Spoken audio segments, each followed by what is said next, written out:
So, I just thought I'd turn the camera on and record myself a little bit, because I just had a couple things that I wanted to talk about, I guess.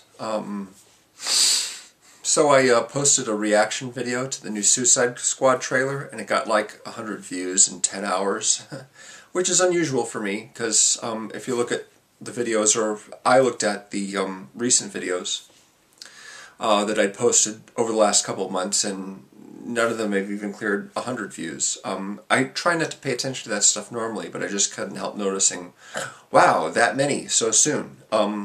It may have something to do with simply the fact that the words Suicide Squad trailer number 2 are in the title of the video, despite the fact that the trailer doesn't actually appear in the video. I know a lot of people, when they do reactions, they'll put that little window in the corner with the trailer itself as they're watching it, but I don't really know how to do that, so I haven't.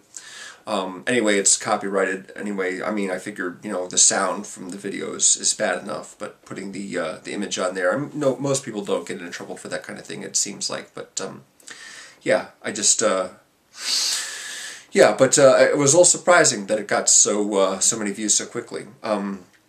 I misspoke the director's name. I called him David Fury, when in fact his movie that he made, is called Fury. His name's David Ayer. Also, I realized that I should really take the time to sort of smooth out my clothes before recording something, because I look very frumpy in that video. I was slouched over really far because I had the camera not set up on this tripod. I had over in the corner of the desk sitting on some books, so it wasn't as high up as it normally is. So that's why I was slouching. Gray 1951, he posted a video in which he was talking about a movie called Stop the World, I Want to Get Off, and he was talking about how he finds it difficult to get in the habit of making videos if he's out of the habit, which makes sense. You know, just doing them frequently becomes more, I guess, bothersome if you're not doing them frequently in the first place, which is entirely understandable. I've already seen The Force Awakens for a second time. That was at least 2 weeks ago, or nearly 2 weeks ago, and I saw The Hateful Eight 2 weeks ago today, actually, or it was 2 weeks ago yesterday, so. And I haven't done videos on either of them, which I was going to do. I just haven't, again, gotten around to it, not in the habit of doing videos regularly. We had some renewed interest in the collab channel, the Movie Reviewers 100, but although I said back in December that I was going to make videos one a week, I haven't done that. But since Alan Rickman passed away recently, we're going to be doing a week of him. And I thought for that one I would review A Little Chaos, which is the movie that he not only appeared in but also directed, which I've never seen. Don't really know anything about it other than the fact that he's in it, and so is Kate Winslet, and he directed it. So I'll have to take a look at that. But it just got me thinking about other actors who have passed away recently. I keep expecting to see a report on somebody like, say, Clint Eastwood, or Robert De Niro, or Robert Duvall, or Christopher Walken, or Donald Sutherland, or some of those guys have been around a really long time, to say so-and-so passed away, but instead I'm hearing about Alan Rickman, and guys, you know, younger than him. I could easily just quickly look up to see if Danny Aiello has passed away. I think he has, because I haven't seen him in anything in quite a while.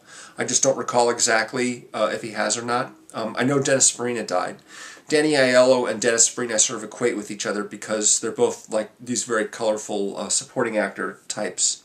Dennis Farina's an actor who is always funny when he's pissed off. When he's acting pissed off, he's always hilarious. Danny Aiello, also somebody that I liked a lot. Again, I'm sure that he's passed on, I just don't recall exactly for sure. But I think that's the case. He isn't someone like Gene Hackman who just like retired. As far as I know, Gene Hackman's still alive, which is good. Yeah, I've just sort of been thinking about them recently. Some of the people that I've sort of been expecting to hear about their passing.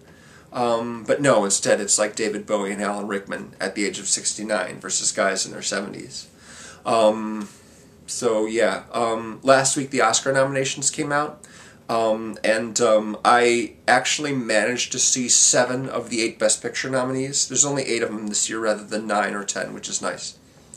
I feel like them expanding the category to include other movies kind of devalues an Oscar nomination. If one can be considered valuable, then the fact that there's more of them that can be nominated in a given year means each nomination is less valuable, but still, I mean, it's, you know, the people I read about always complaining about how come they don't nominate more movies from the early part of the year. Why aren't there more movies from summer and spring and the early part of the year nominated for Oscars? And that's because certain movies are geared towards getting nominations as part of their campaign to get box office. Some movies don't actually even open until, in most of the country, until after the new year begins. See, technically the qualifying period for the Oscars is the end of the year, 2015. But that's only if the movie opens basically in New York or Los Angeles or both before the end of the year. They can open in what they call limited release before then, and then open in the rest of the country in January and capitalize on the publicity they get for the Golden Globes and the Oscars. That's why so many movies that get nominated are coming out at the very end of the year, because they use the nominations as a means of publicizing how great they are and encouraging people to go and see them. So, you know, there's this sort of symbiotic relationship between the publicity and the awards, the marketing on the movie studio's part, the distributors, and the awards. So it's great to see like Mad Max Fury Road get a Best Picture nomination, but yeah, it's not nearly as certain. That kind of thing isn't nearly as certain as it is all the awards bait, as they call it, movies that get nominated in December, or the movies that come out in December and, you know, early January.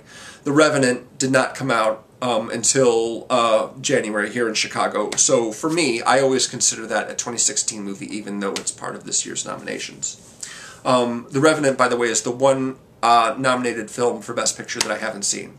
And I will at some point, but it seems like quite an ordeal from what I've read. So I'm sort of preparing myself for spending 2.5 hours in a very sort of cold and miserable state, even though the theater will be warm and comfortable. You know, the just sort of empathizing with the characters struggling through the wilderness, the bitter, cold, and unforgiving nature with serious injuries, you know, and everything like that. It's just like, okay, 2.5 hours of that, I better be ready. I better prepare myself in some way for that kind of experience. So I haven't seen that movie yet, but I'm going to. Also, the Charlie Kaufman stop-motion film, Anomalisa, opened in one theater in the city, so I hope to take the time to go and see that, because I don't live in the city anymore, but I live close to it, so I should be able to get there easily. It's just a matter of setting the time aside. I've yet to see Joy, the David O. Russell movie. Normally I would see that like right away, but because it got sort of like C+ reviews most of the time, I've sort of been putting it off, but I still do want to see it, just because I think that I would enjoy it on some level. So what else? Yeah, that's kind of it. I just wanted to sort of spew and get some stuff out. There was one other video that I actually wanted to refer to, aside from Grey 1951. What was it? I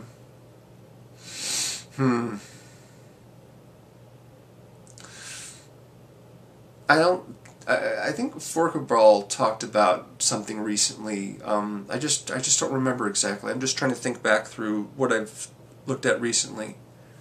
No, I can't remember. You know, I'll have to follow up at some point. Puckbot 007, EJ, he's been doing a sort of a weekly wrap-up of the movies that he's been watching. I thought I'd do that like sort of on a monthly thing.